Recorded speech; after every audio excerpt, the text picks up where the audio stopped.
आपण अनेकदा देवदर्शनाला जातो, मात्र देवस्थान परिसरात पोहोचल्यावर सर्वात मोठा प्रश्न असतो तो पार्किंगचा।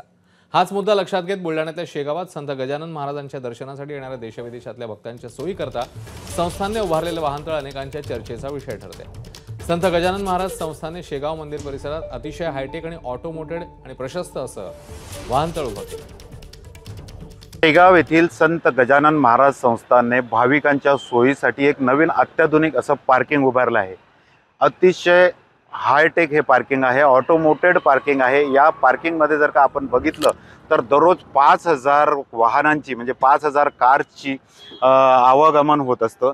दररोज 5000 कार या ठिकाणी येत जात असतात। मात्र प्रत्येक गाडीला प्रत्येक कारला चांगल्या प्रकारे पार्किंगची जागा मिळावी यासाठी प्रशस्त असं पार्किंग या ठिकाणी उभारण्यात आलेलं आहे। आपण जर का बघितलं खूप मोठ्या प्रमाणात 5000 कार्स या ठिकाणी एकाच वेळेस पार्क होऊ शकतात।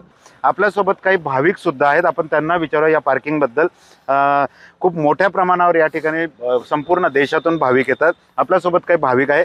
आपलं नाव काय, आपण कुठून आलात आणि या पार्किंग बद्दल तुम्हाला काय वाटतं? मी योगेश जाधव, मी अटलांटा US मधून आलेलो आहे आणि ही पार्किंग खूपच अतिशय सुंदर आहे आणि हायली ऑटोमेटेड आहे आणि मी कदाचितच हे असं पार्किंग बघितलेलं आहे USA मध्ये, पण दिस इज रिअली फॅन्टॅस्टिकली अरेंज्ड आणि वेल मॅनेज्ड आणि खूप सुंदर आणि स्वच्छ आहे। आम्ही आज पहिल्यांदा डोळ्यांनी बघतोय आणि हे आपल्या शेगाव नगरीत आहे, याचा आम्हाला खूप आनंद होतोय।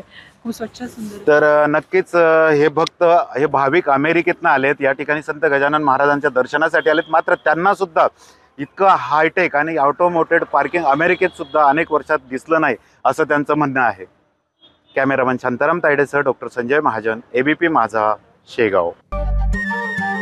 नमस्कार। मन सुद्धा तुझं ही वेगळ्याच प्रकारची मालिका तुम्हा सगळ्यांना खूप आवडली होती। याचा दुसरा सीझन कधी येणार अशी विचारणा झाली। प्रतीक्षा संपली आहे मित्रांनो। येतोय मन सुद्धा तुझाचा दुसरा सीझन। होई मन